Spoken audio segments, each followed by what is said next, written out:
welcome to Rapid Reviews Podcast, episode 216. And I left out radio, but that's okay.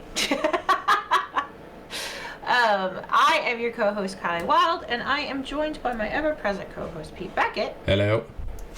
And a special guest, Kurt. Hello. Who is also from the other podcast, The Never Watchers. Indeed. Which is very good, and if you haven't been listening to that and you're not subscribed to it, what is wrong with you? Go do that right now. Do it now. Do it now!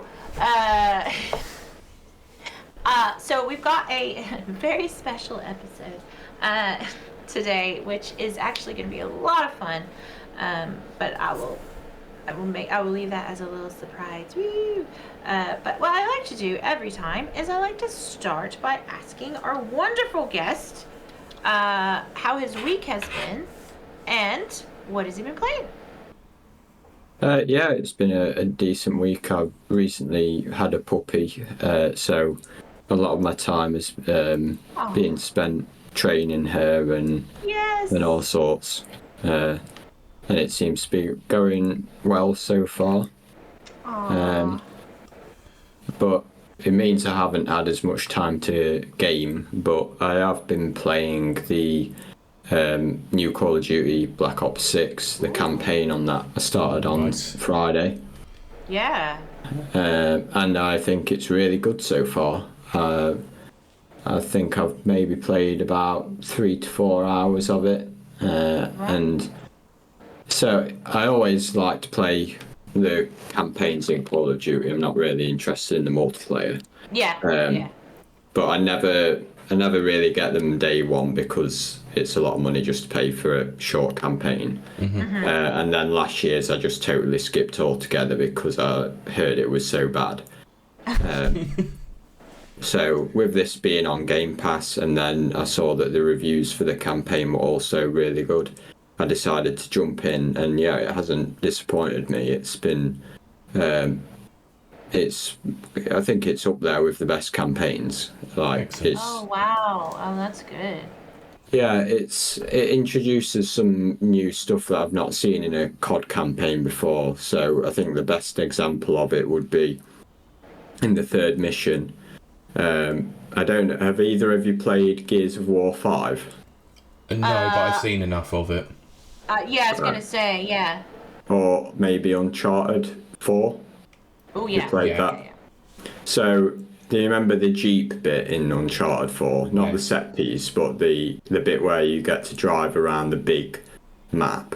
I do remember it, yeah. Yeah.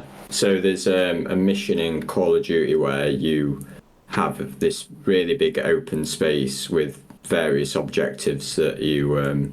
there's like 4 missiles across it that you have to blow up, and you drive to each of them, and it reminded me of Uncharted 4 and Gears 5 in that way, because they both have these missions where you have a big open map to explore at your own pace. And there's some mini objectives in between, like little hidden things for you to find.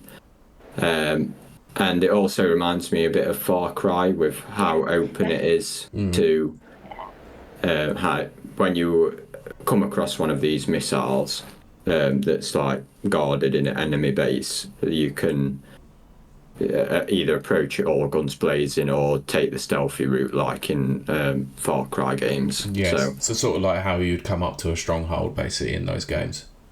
Yeah.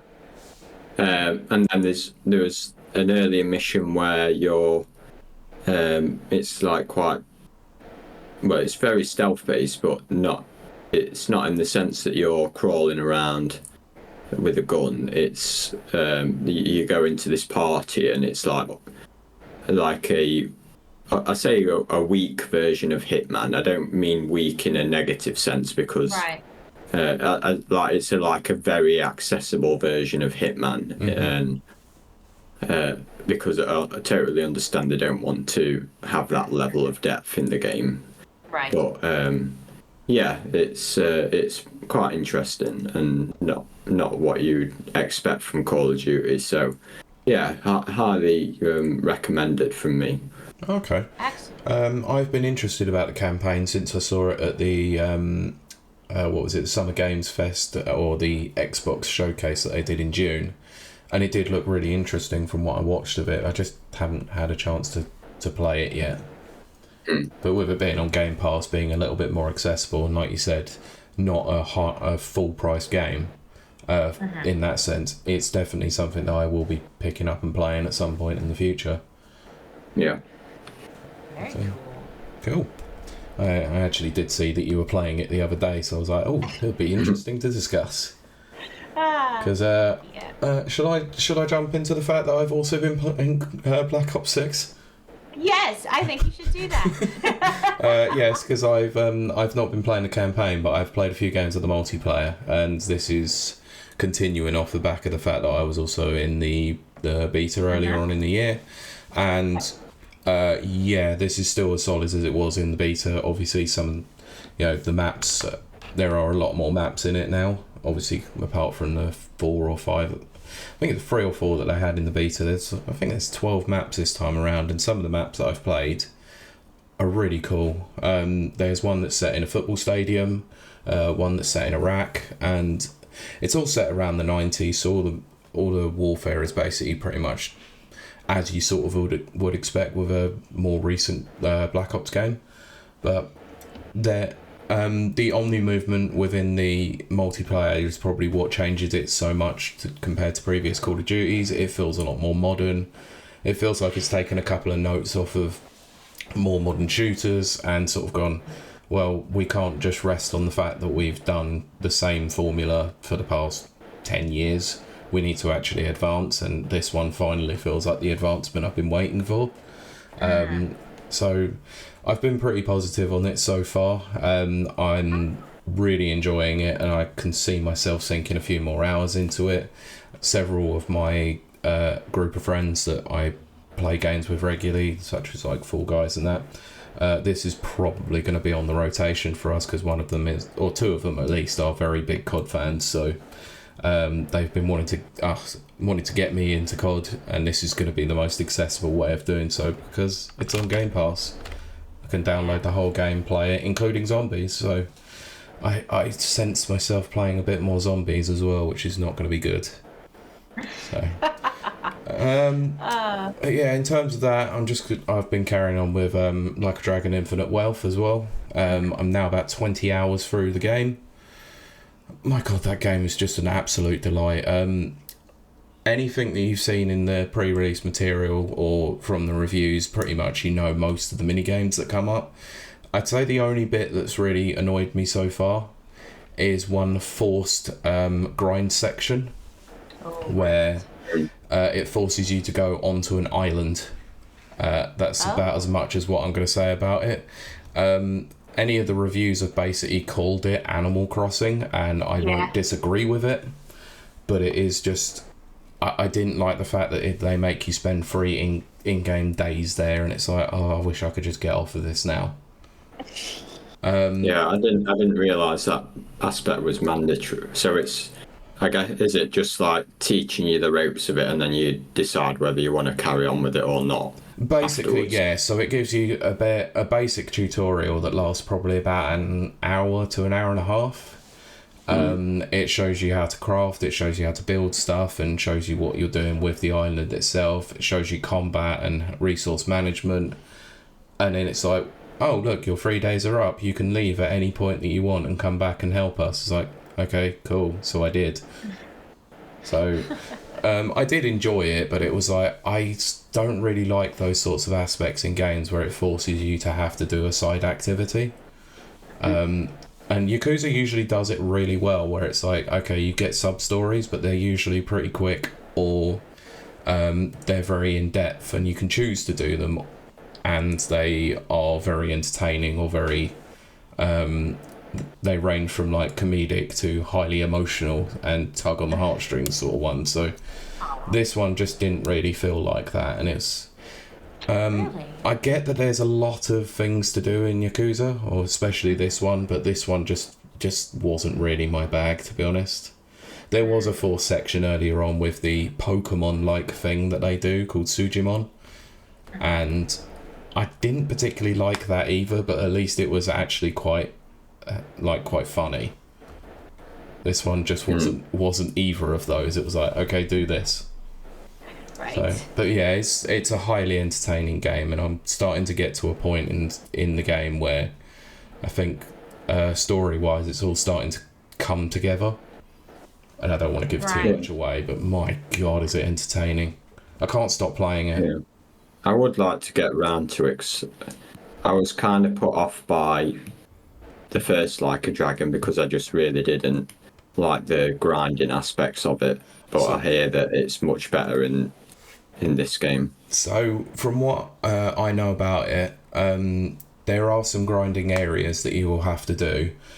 Fights are a lot more accessible this time around. So, if you remember from the first Like a Dragon turn-based RPG game, the combat was somewhat basic. This one, they've added a lot more depth into it. You can move around a circular field. You can actually bounce enemies off of each other.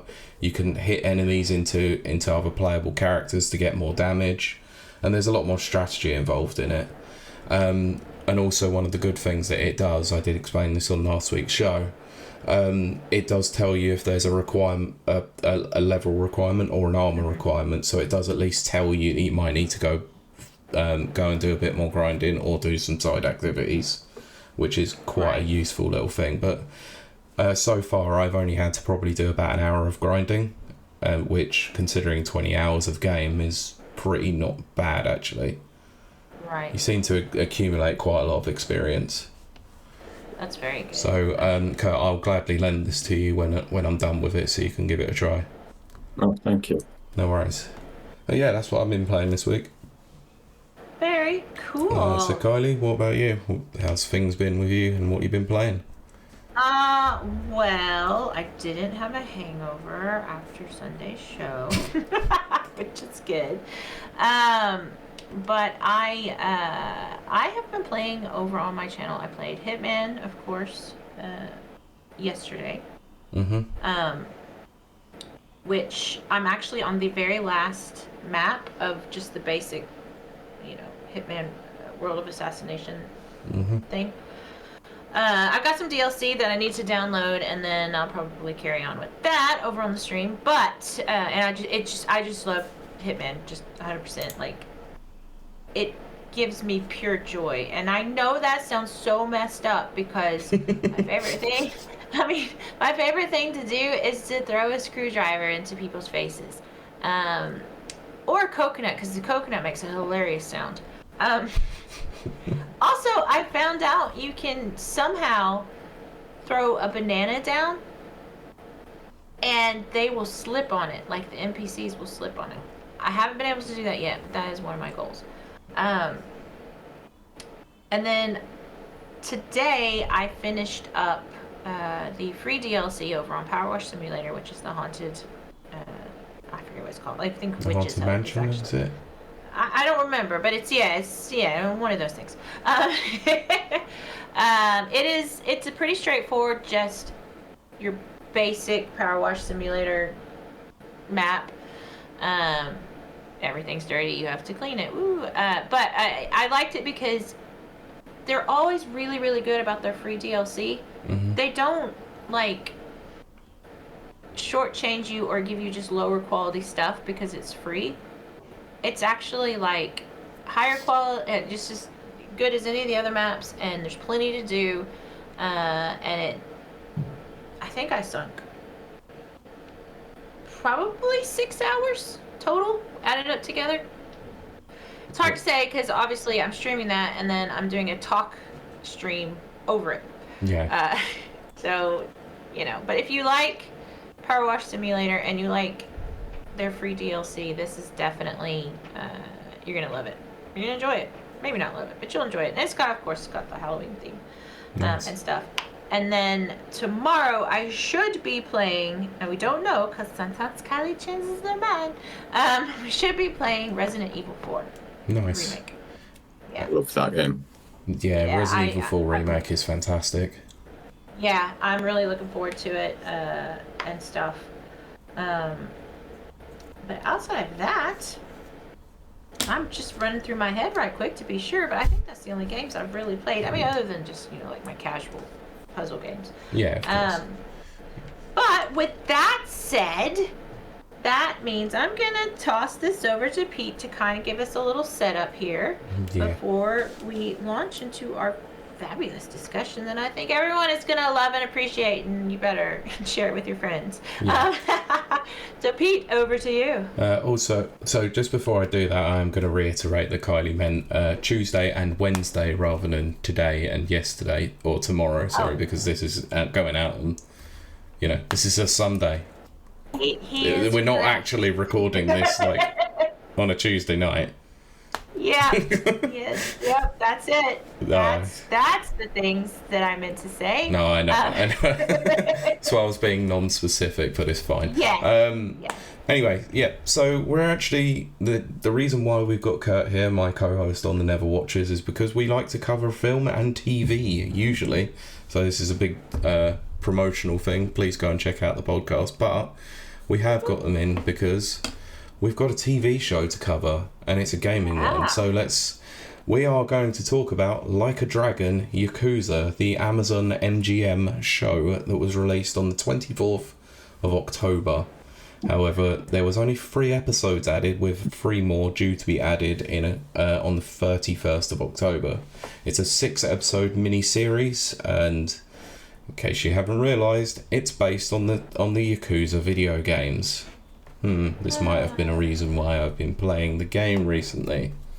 Yep. So, so all we're going to do is we're going to cover the first 3 episodes of the series. We're going to give our thoughts. I'll have a discussion about what we liked, what we didn't like, and give a general overall feel of how we felt it's gone so far, and possibly some predictions if we fancy it about what might happen in the last 3 episodes. So, if you're new to the Never Watchers format, we're basically going to essentially use that from going forward. So what I'll do is I'll go through the cast list as they're shown on something like IMDb. Unfortunately, there's no trivia because there was none added, so I can't really give you any of that. But then we'll go on and discuss each episode in a little bit more depth. So with all that out of the way, the cast is and it's Japanese names. If you know anything about this, I am not going to pronounce these correctly, so I will apologise in advance. This is going to be terrible. So, playing the title role of Kazuma Kiryu is Arioma Takeuchi.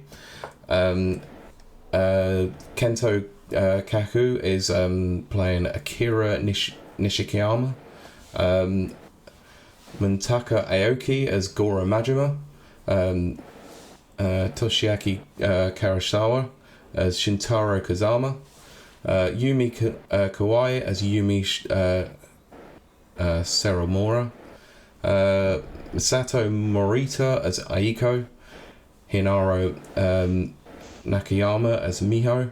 Koichi Sato as Masari Sera. And there are several other actors that have unnamed characters as of yet, probably because they haven't been featured yet. So I won't divulge those. So the series was directed by Masahiro Take and Kengo Takimoto, written by Toshihiro Nagoshi, Sean Crouch, Yugo Nakamura, Kana Yamada, and Kazuhiro Yoshida.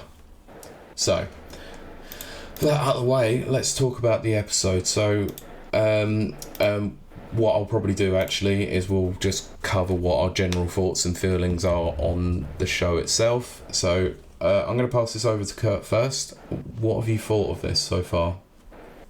I hate this. As blunt as ever, I love that. I think it's really bad. I think it's so bad. Well, I don't want to say I'll say bad. I just think it's dull.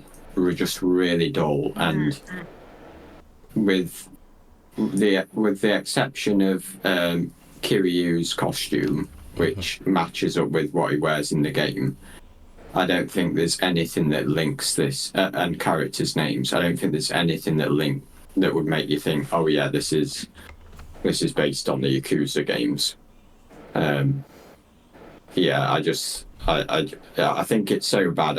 Unfortunately, I don't. If when the series has ended, and if you was planning to do a second spoiler cast on your thoughts, I don't think I can sit through another 3 episodes. To be honest, I really didn't like it.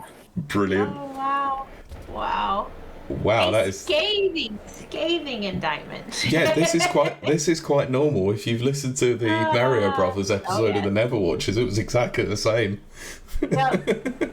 It did remind me of that, in the sense that, as I said on that podcast, how there's nothing really to link it to the source material other than character names, and yeah, I felt the same with this. Yeah. So Kylie, what about you? What have you thought so far of what you have watched anyway? Well, I obviously don't have as much Yakuza games knowledge because I've played a few of them, and I do genuinely enjoy them, the ones that I have played, and I probably should sit through and play through them like Pete's doing actually. I might actually do that over like Christmas holidays and stuff.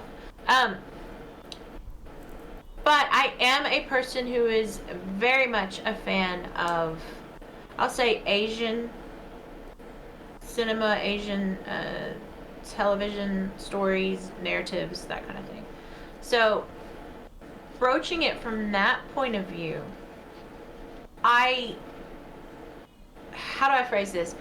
If it was not about the games, if it was its own, somebody dreamed it up on a toilet one day and decided they were going to write a series, I think it's okay, as in the middle. I think it looks great, but again, this is because I frequently do watch Asian based I'm just gonna say cinema, but you guys know what I mean. Yeah. Yeah. And so this looks good for that. And Pete had actually asked me this before the show, and I think this is a good thing that we should all, maybe mention. I watched it in Japanese with English subtitles. But like, again, as a piece of Asian media, so cinema, television series, whatever, it's okay. As a Yakuza product, maybe not the best. But there's a lot of nods in it that even, like, they were so obvious that I got them, if that makes sense. Yeah, it's sort of like the Leo DiCaprio meme pointing at the screen. That, yes, exactly, which is funny because it made me think about like the Fallout series, which I absolutely love, that Amazon did. The funny thing about Fallout, now I can't speak to this for Yakuza, you guys would have to do this, but Fallout has Easter eggs for the hardcore fans. Yeah. And also very cliched maybe, or just very obvious nods to people who maybe have not played the games but have heard about them all their lives, and stuff like that. Yeah. So for me, if there are any like game lore Easter eggs, I missed those on Yakuza, but there's some obvious nods that are hard to not miss. But so that's kind of, it's weird because I'm kind of saying, I guess, middle of the road. If it wasn't tied to the Yakuza games, kind of like what Kurt said, in name only, I would watch it as a passable piece of okay Asian cinema. Sure. Just before we hear Pete's thoughts, I just wanted to ask, have you watched the shows either Tokyo Vice or Giri Haji? I've seen bits of Tokyo Vice. Right, because Yes. I couldn't help but compare it to that because that's also a Yakuza-based story, and Yes. to me, it's night and day comparing the two. I'm going to agree with you there. I hadn't even thought of that, and you are dadgum right. I like that. I like Tokyo Vice very, very, very much. I just haven't sat through everything because my attention span's very short right now. Fair enough. But that is a very valid point, actually. So that kind of goes to say, as a piece of,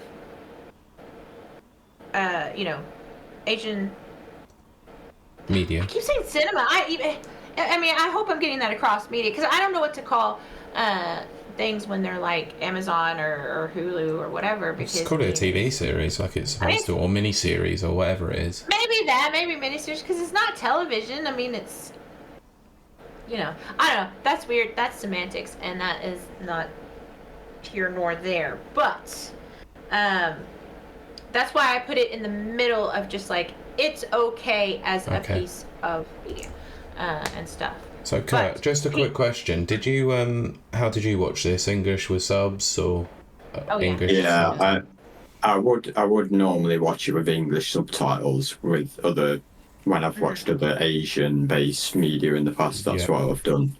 But I think when it defaults to the English VO, and then I was too tired to watch to read, so I just listened. Fair enough. But that's another bad point about it. I think the VO is absolutely diabolical. I was gonna get to that. Especially with men, it sounds like it's the same guy just doing all the voices. Yeah. Oh wow. Okay. See that could, for our lovely listeners, that could influence good or bad, just depend. Again, it's opinion. But that's very interesting because I didn't listen, so I don't know how the English dub is, but that doesn't sound like it was very good. So Pete, what about you? What are your general overview before we dive into the nitty-gritty? Do I go casual or do I go scathing? In fact, screw it. I'm just ripping the band-aid off. This is a pile of crap. I was gonna say, This is to you. utterly awful. This is probably one of the worst things I've ever watched. That is so funny. So I do want to verify for our listeners, this is exactly what Pete told me off air. So this is not like he's playing it up or anything. No, this is actual passion. Unfortunately, I was quite excited when they announced this, and I went, oh yeah, I forget that, of recent times we've had some good adaptations. It might be about time we had a really bad one, and this is the time that we got a bad one. Yeah, especially after coming off Amazon doing Fallout, which was really good. Yeah, and I was really Karen. hopeful for this. Yeah, and Illumination obviously doing the Mario Brothers movie as well. So, recent projects have been relatively alright. Well, I mean specifically from Amazon. Of course, yeah. So Amazon-wise, Fallout's TV series is pretty decent. This is not. And it almost just felt like that Amazon just went up to Sega and RGG Studios and went, can we use Yakuza? Yes. Okay, let's do it. And that's about it. Yeah, it's like they thought, we want to make a Yakuza-based TV show, as in the theme is Yakuza gangs, not... Yeah. But let's try and get a name that some people might recognise. Yeah, exactly. And that is exactly it. It is literally a Like a Dragon Yakuza skin suit on top of a very generic Asian gangster like TV show. It is complete crap. I watched this. I did watch this in two ways. I did watch this in English and I did watch this in Japanese for one episode, just to compare the two. Yeah. The Japanese voice acting is much better, but I probably was the same as Kurt. I was just too tired to read. Yeah. So I was like, So I stuck it on English, and I had to just make sure of it. And it definitely is the case. This is probably one of the worst dubbed things I've seen since the 1980s. Wow. Wow. It is Yeah. that bad. Like, some of the mouth movements do not line up in any way, shape, or form. It is completely ridiculous. And I thought that we would be able to advance long beyond this point, but it is just awful. It's just awful. There's like the tiniest little bit of nods. It's like, oh look, here's Kamurocho. Here's a street you might know about. Oh look, Kazuma, like Kiryu's got his suit on. Fantastic. Yay. Oh look. That's about it though. I Yeah. didn't pick up on literally anything else other than just the suit No. and Kamurocho, which is an actual place. Yeah, it So is. And the it's only- not as if it's game specific. No, and the only other thing that I picked up on was the Sunshine Orphanage, and that's it. Yeah. And oh look, a guy who was an ex-Yakuza member has betrayed the Yakuza, so let's chop his little finger off. Yay! See, That'll get that- fans excited. That's kind of where I wanted to kind of go. Next is was the narrative recognizable as a Yakuza universe, cinematic universe? No, this is where I must admit maybe it does, because I haven't played Yakuza Kiwami, so the first Yakuza game. Yeah. So maybe it does. Yeah. But I don't think the way that this plot is told means that it's just it doesn't present that story in a way that's engaging to me. Like No. I couldn't tell you what has happened really, because I just think the story is just so poorly told, and I don't get why Kiryu doesn't seem as though he's the main character in this. No, he I doesn't. think it's like the main focus of the story is more on those girls from the Yumi and orphanage. Miho. Yeah. Yeah, I have that same sentiment as well. It's like we needed to take a character like Kiryu, who is literally who's become one of the most iconic video game characters of recent times. Like, you walk around any video gamer and talk about Kiryu, whilst they might not have played Yakuza, they'll know who he is. This just feels like I said, it's just throwing a few things at the wall, just trying to make it stick and seeing if it will land with people. Now, my knowledge of Yakuza is not exactly as strong as some other people out there either, because the earliest games that I've played is Yakuza 0, and a lot of this probably is dealt with in that, or possibly in Kiwami. I haven't quite got to that point. I believe this show is based on Kiwami. Okay, so I think the only thing that probably would be referenced is the timescales of this is obviously 1995 and 2005, and that's, Kiryu going to prison and him coming out 10 years later, and that's about it. But that is also something that happens in Yakuza 0 as well. So I don't really know. It's very strange. So yeah, and I have to agree with you, Kurt. It just doesn't feel like Kiryu or Nishiki are the actual main characters in this, despite the fact that they're two very main players within the Yakuza series, especially the early side of things. It does feel like it's more Yumi and Miho's like story, and it's just like, okay, well, we've got the Omi Alliance, we've got the Tojo clan, we've got them two in a bit of a war between them, and that's about it. Like, that's the only thread that it seems to have for me to the Yakuza games, and it's so loose that it's just ridiculous. The Millennium Tower, I know that's also in the game. Okay. That's another link. So they've taken some elements of it clearly, but just it doesn't seem it's like they've taken just bits and bobs here and there from certain parts of the game to try and make them accessible to everyone. Yeah. So yeah. So it is. I think it's resounding that me and Kurt are just not a fan of this at all. Yeah, and then I'm like right in the middle. You know. Well, okay. So Kurt, don't worry, Kurt. I won't be inviting you back on for this because I probably won't be watching the last 3 episodes myself. That's a relief one. Yeah.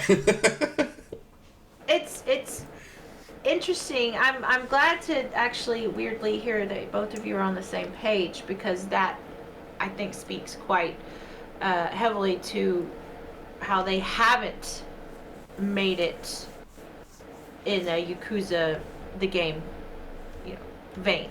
Mm-hmm.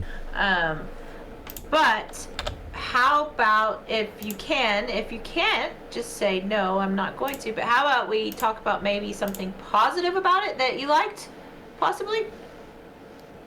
The main character who plays Kiryu does at least look like Kiryu to some degree.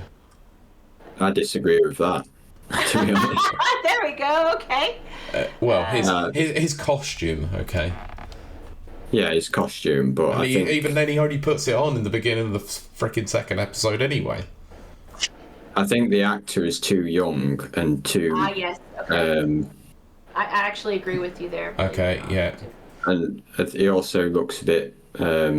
What's the word? Like weedy. Yeah. Compared to Kiryu. Yeah, he doesn't really.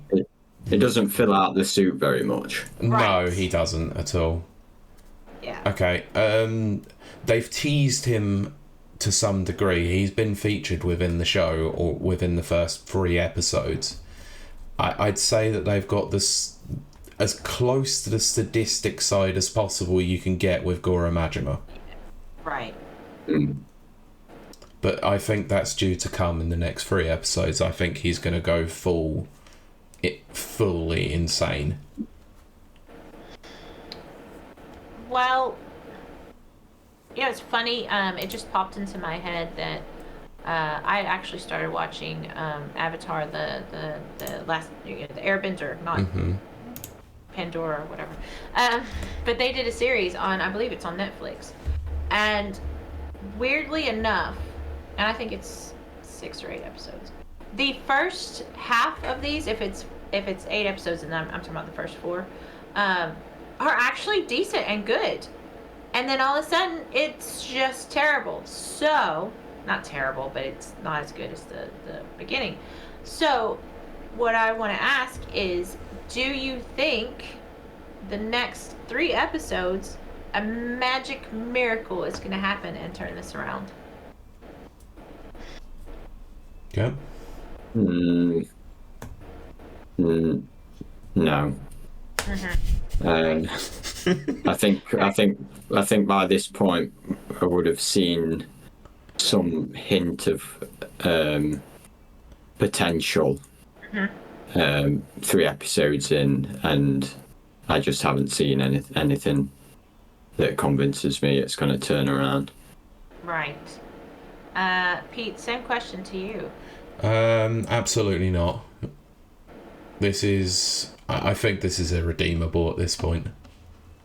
Wow. Yeah, because I think there's some things that you just, like, 2 of the biggest issues being the convoluted plot, Yes. but then the okay acting and it not having the enough links to the game. I can't see them suddenly chucking in a load of references. No, I'm not sure I can see that either. I don't know. It's just, this is probably my biggest disappointment of the year so far, because I I had high hopes, and I don't know Yeah. why I had such high hopes for this. I should have known better. I've been burned on this so many times before in the past. We all have. In fact, mentioning Fallout, I was scared to hope that Fallout would be good. Mm-hmm. Even though every time stuff got leaked, it was very high quality. It looked at the business and everything, but I still just had that fear because don't forget, Halo, the TV series exists. Well, yeah, do you happen to remember my first reaction to the Fallout trailer? Yeah, you did. You weren't into it. I thought it looked right? like crap. Yeah, that's what. Yeah, and I'm sitting there going, "But it looks good, Pete. It looks good." And you're like, but then that made me go, yeah, I don't really want to. Yeah. What is it? All my eggs in one basket, or however the saying goes. And so there is a lot of hesitation in, I would say, gamers when gaming IP gets made into something like a TV miniseries. There's an apprehension because it's not a history with there's not a lot of good things, good versions of stuff. No, and I've gone through the time of the past many years of getting somewhat excited about video game properties in movies to be disappointed. Mario Brothers, Street Fighter, Street Fighter: The Legend of Chun-Li, and stuff like that. It has been a mess for a long time, but we've had some positives, and this it just felt like this could have been a positive, but it's just, I don't know what they were thinking. Did you two hear that apparently the writers had not played any of the games? Oh well, that's a big problem. See that right there? I'm glad you brought that point up, actually, Kurt. That is something that I always try and check for, because they do this in movies too. They give these projects, and I'll use The Witcher as an example for that. They give these projects to people who don't know the lore, who don't know the background, who've never played the games, and they don't get this job and say, okay, now I'm gonna prep. No, they just go, I'm just going in, completely blind, and I'm gonna do my own thing. So I'm not sure whether, like, the Last of Us TV show. Yeah. I think, I'm not sure if all of the writers on that and all of the crew had played the game, but I think the difference there was that they had Druckmann on board as a producer. So whereas with this, it doesn't seem as though anyone from studio. Sorry, I can't. What's the name in the just studio? Call them RGG. Yeah, it didn't seem as though anyone from there was involved in any great capacity. No, but there is also a big difference about that. Like you said with The Last of Us, Neil Druckmann, was involved, and it's also the fact that Craig Mazin, who was also involved in it, who also did Chernobyl, is a good filmmaker or good director and writer. So he was going to be able to actually adapt something that has a very strong story presence into a decent project. The Yakuza games have got a very storied history with with incredible stories. Yes. But yet, if they're being told, or they're not doing their research and actually, playing some of the games, or at least going back and watching bits and bobs of, YouTube videos of playthroughs of it, that's where you have a real issue. It was the same problem that plagues, like you said, with The Witcher. It plagues the Halo TV series as well. Yep. If you don't adhere to the source material and you go off the beaten path, you're going to create something that feels like it's not even a carbon copy. It's just something that roams around in a skin suit. Yes. We have to look at the Resident Evil films that came out, or the recent what was it, Resident Evil TV series that came out on Netflix like last year, I think it was, that was a complete mess as well. Yeah. So absolutely. It's just, I just don't know what they're thinking. Like, I think some of this is also down to the fact that it is still very, very difficult to adapt an active medium into a passive medium for everybody. Especially something as rich as Like a Dragon or Yakuza or whatever you want to call it these days. It's just my God, like there's so much to build on with these games, and yet they've just decided to ignore absolutely all but a couple of minor threads. They haven't got the heart, they haven't got any of the character, Right. they haven't got any of the comedy or the heartfelt moments. You know, that was the thing that Yakuza does incredibly well, is it can go from being utterly ridiculous to completely emotionally unhinged. It's just, and this is not the tonal shift that you have, it's just bland, dull, and just lifeless. Right. Right. Well, I think I want to say, what is the phrase? Oh, thought exercise. We could do a little thought exercise. Okay. And Kurt, I'll start with you. If you could, like, if they came to you right now, and they were like, "We'll give you all the money in the world, all the resources, access to everything ever," what would you do to pull this series back from the brink? And could you do it in 3 episodes?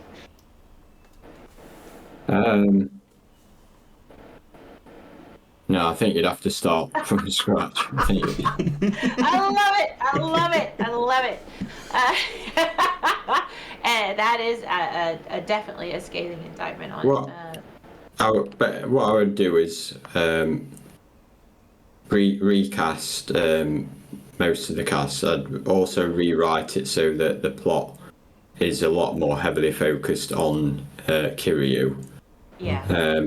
I'd also have, like, one of the biggest things about the Yakuza games is the fighting and how ridiculous and over the top it is. Yeah. So I'd have more scenes in there with him, like, smashing people over the head with, like, bicycles or something. Yeah. Yeah. I was just thinking that as well. Yeah. And then also, like, I remember in some of the reviews, a lot has been made about the fact that it doesn't really lean into the ridiculous humour that you get in some of the side quests. So I think adding something like that in there as well, like, I think potentially if you did have unlimited resources like you suggest, would be making it a longer series, but it having maybe like 10 episodes or 12, and it had a main plot thread that would be in all the episodes, but then there would also be like I guess monster, not the equivalent of Monster of the Week, which is a smaller plot that it features in just that episode, and it would be the equivalent of a side quest of some sort for Kiryu to be sorting out.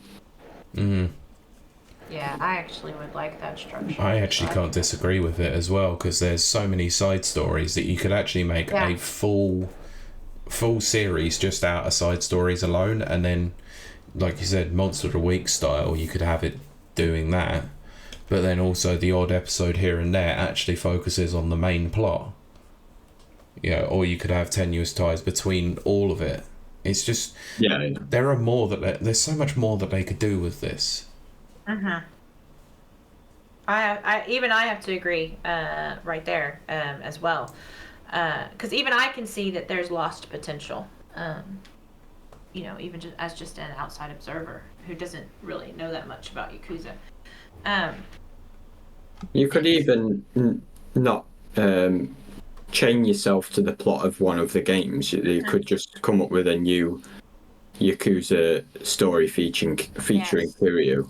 And yeah, because I'm sure he's had so many adventures within the syndicate themselves that he actually, you know, hasn't been told within the games. You could very easily divulge away from that. You could talk about one of the moments where he decided that he was gonna leave them, you know, and talk about one of those sorts of moments.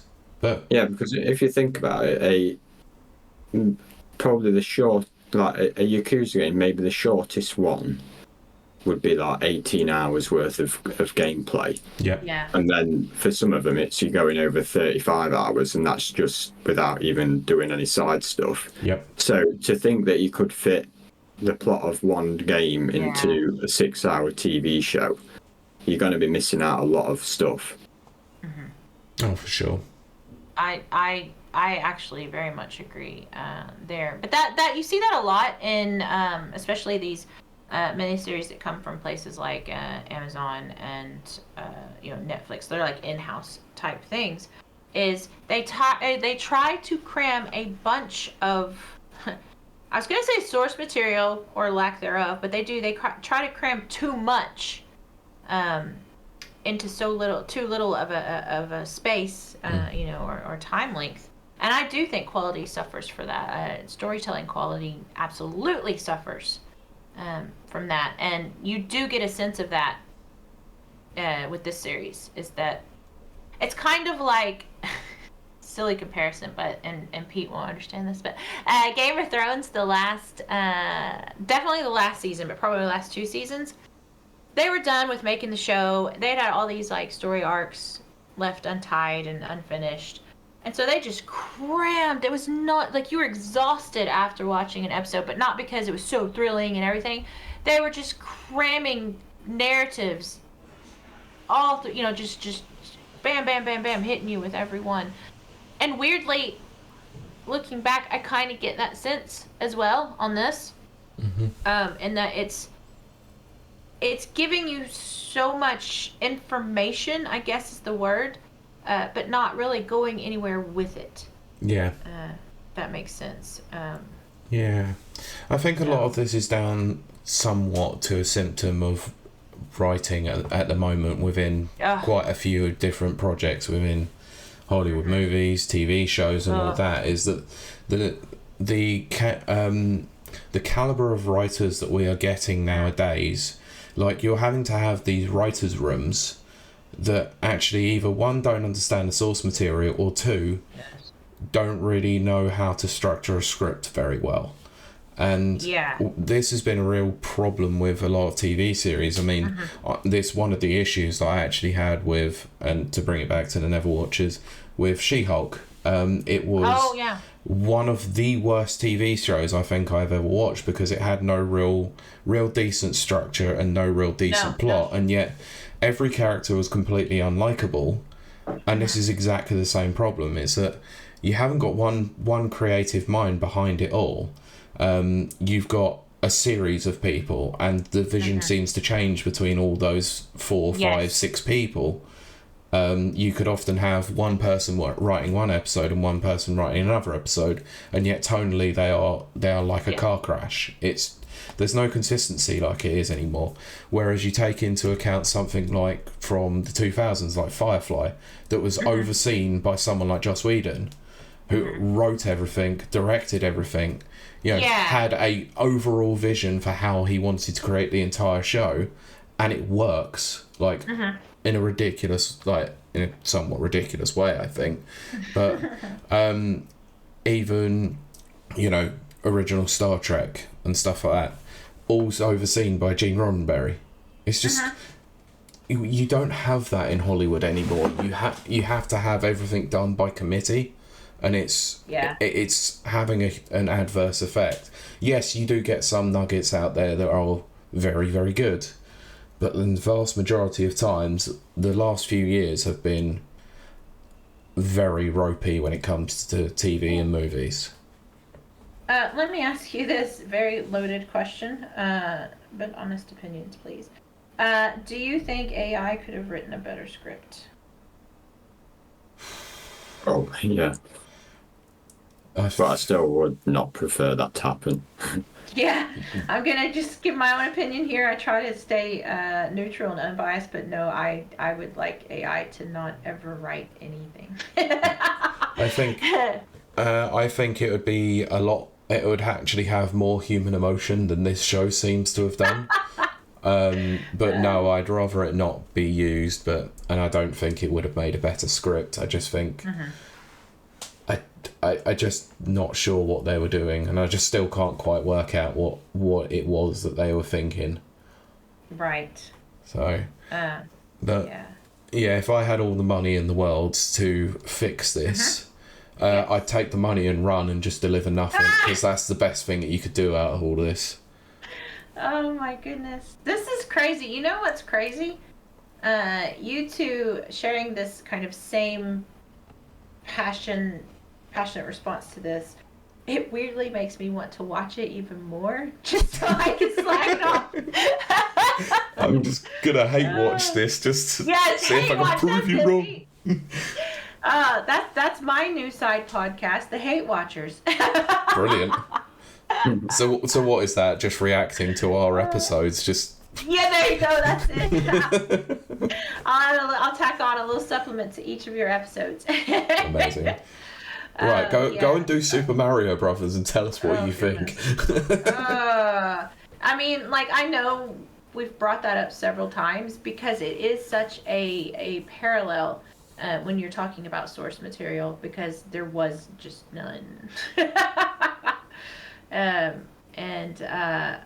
I will never, I know we shouldn't be talking about Super Mario Brothers, but I will never understand the motivation behind, I'm going to make a movie or a TV show, but I'm not going to look at any of the source material, you know, like we said earlier. And it's just like, what is broken in you that makes you arrogant enough to take on a beloved series, and this means any of them, beloved, you know, fandoms, with very passionate fans, and think that you can deliver something for them that they'll love, and you have zero connection to the source material. I think that is the height of arrogance, actually. No, I think that's it. It's arrogance. They like a lot of it from the studio and some of it from the writers and director.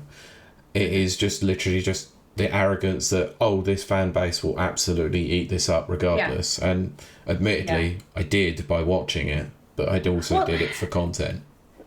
But see, that's the thing. I think a lot of executives, people who make these decisions, they do think, oh, a built-in audience. This is a slam dunk or whatever. Yes, you'll have a built-in audience to get eyes on your stuff, but if you can't maintain that, they'll leave, and they're your biggest supporters, I would say. So you've actually shot yourself in the foot, essentially. Mm-hmm. Well, okay, so moving right along then, what are, either of y'all or both, what are your predictions for what direction they're going to go in? And do you think this is going to have a second series? I don't know what direction they'll take it in, because I was so confused with the plot that I didn't have a clue what was going on by the end of episode 3. So yeah, I can't really answer that. I don't know about a second series. I think that it's critically, as much as I disagree with it, the sentiment seems to be that it's okay. Yeah. So I think they'll probably just judge it based on how many viewers it's had, of which we don't know at the moment. Yes, that's very true. I mean, that's true, because as we have said, there's still 3 more episodes to drop, which will possibly change viewer numbers, average viewers, rather. To bring this up, because Kurt obviously mentioned about this. The current tomato meter on Rotten Tomatoes between critics is 64%. Wow. But the average percentage for viewers, 33%. Wow. Okay. So it's another one of these shows or movies that seems to be dividing opinion between critics and audience. Yeah. There's not much times where they seem to be unified, especially these days. Yeah, I mean, that is true. And everything. Do you think, though... Well, Pete, no, I'm going to toss you the same question. Where do you think they're going to go with it? And do you think it's going to get a sequel? I mean, a second series? Second season, absolutely not. They would be unwise to even think about trying to do that unless they take the criticism that they've been receiving on board. But based on based on the quick search from there, it doesn't look like many of the critics have been that scathing towards it. So they're not really going to take that away. All they'll probably end up doing is going, "Oh, these audience members, what's wrong with them?" Yeah, toxic fandom. No, yeah, toxic fandom as per usual. In terms of what could happen in the final 3 episodes, I'm with Kurt on this one. I have no clue what the plot is even going to do. What has it even been going on so far? So I'm not sure where they can go with it. But my only prediction is Kiryu and Goro Majima are going to fight at one point, and both are going to get their shirts off. Yeah. Which is basically normal for a Yakuza game anyway. Yeah, exactly. The final fight will be shirtless. Oh, that's funny. Okay. Dadgummit, I had another. Oh, yes. So my question as we start to head towards the ending of our show is: do you think that how do I phrase this? Do you think that what you guys have seen and what I'm assuming the audience over on the 30% audience rating, do you think this is going to have any kind of negative impact on future video game series? Television series, of course. Okay, do you want to take this one? No, I don't think it will. No.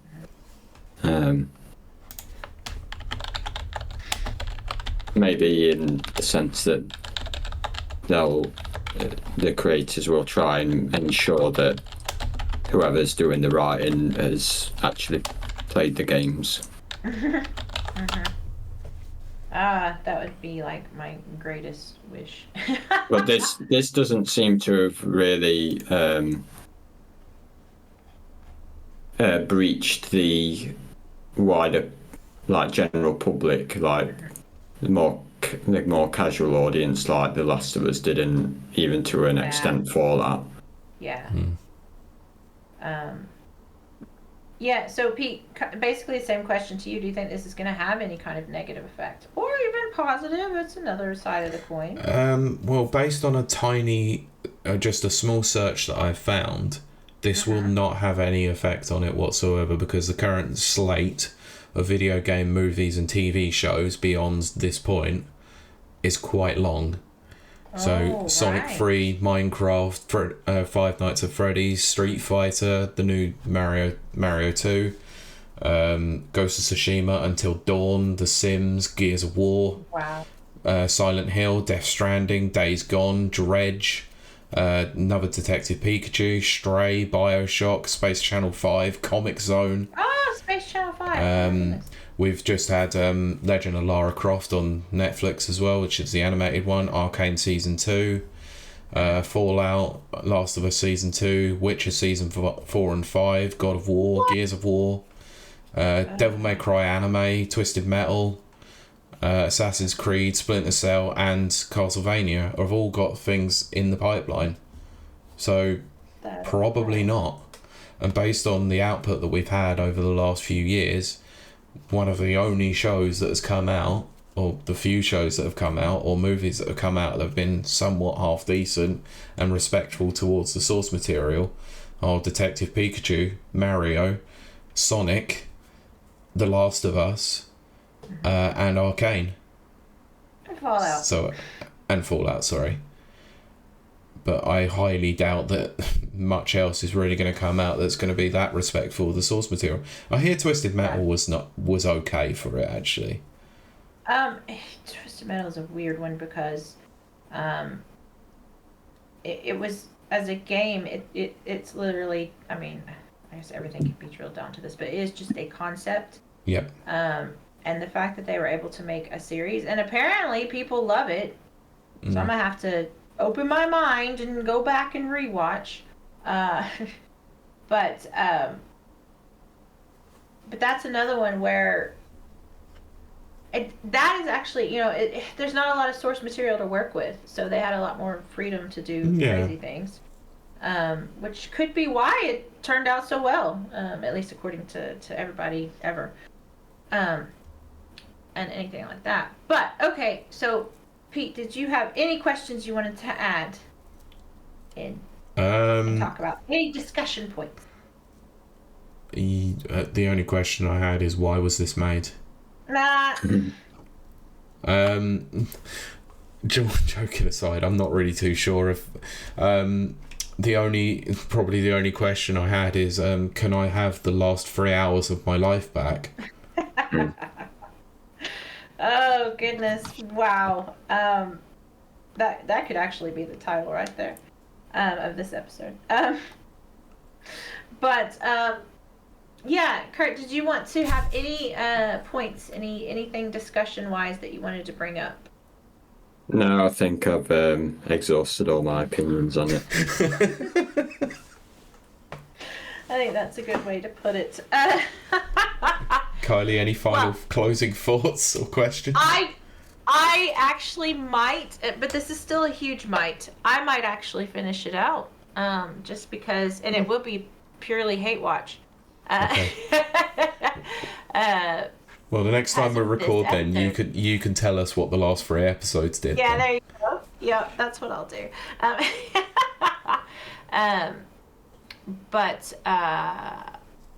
Yeah, no, that is really it for me. I'm just running through my head right quick. I really don't have any more to say on the matter. I think we've been very short, sweet, and to the point.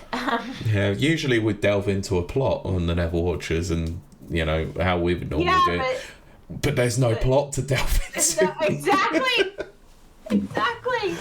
Oh, that is so funny.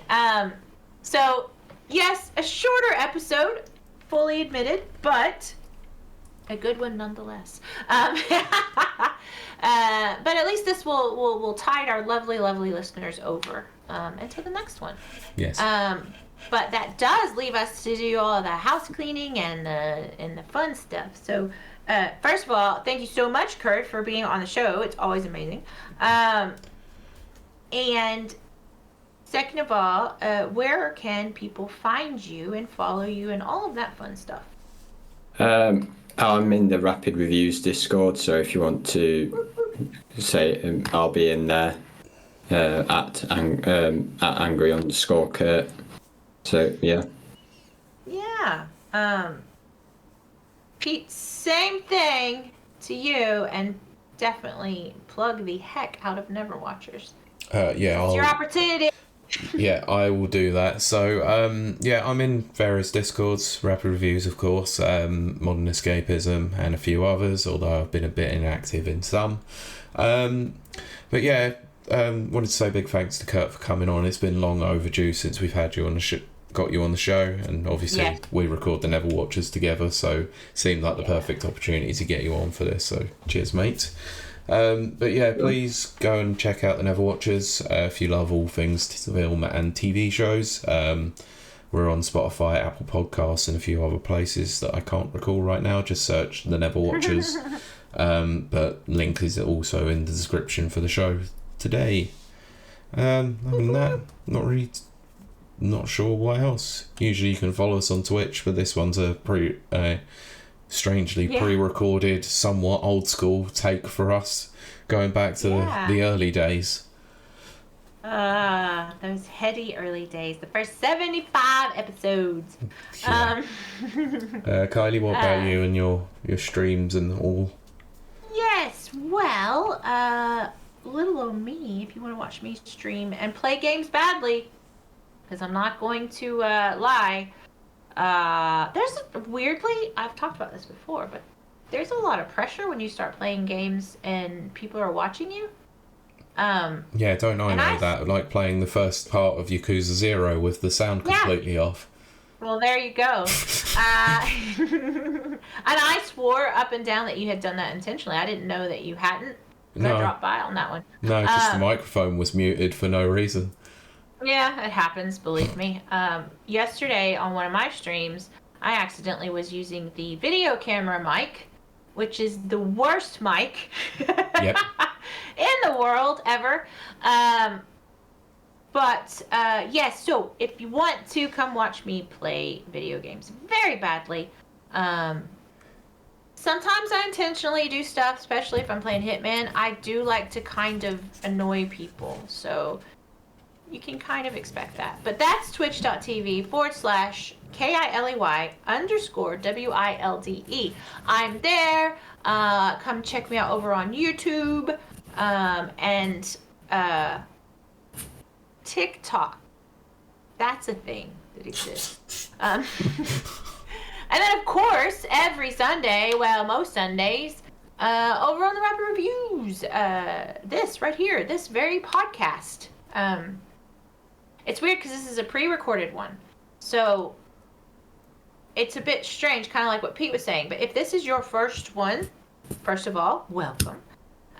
But second of all, you can absolutely come watch because we normally record these live on Twitch, which is twitch.tv/Rapid Reviews. Every Sunday, British time, UK time, at between 7 and 7:30. We tend to start around that time. Yeah. And come join in the chat. You can put questions in for our guests, which I think that's also why this has gone by so quickly. Because our chat isn't asking questions. That is true. Yeah, usually we've gone off the beaten track a few times. By now. Definitely. But as it is, it's been a pretty dadgum good show. I've enjoyed it very much. More than Yakuza, actually. Agreed. Yep. But having said that, that is going to do it for us, our beautiful, fabulous listeners.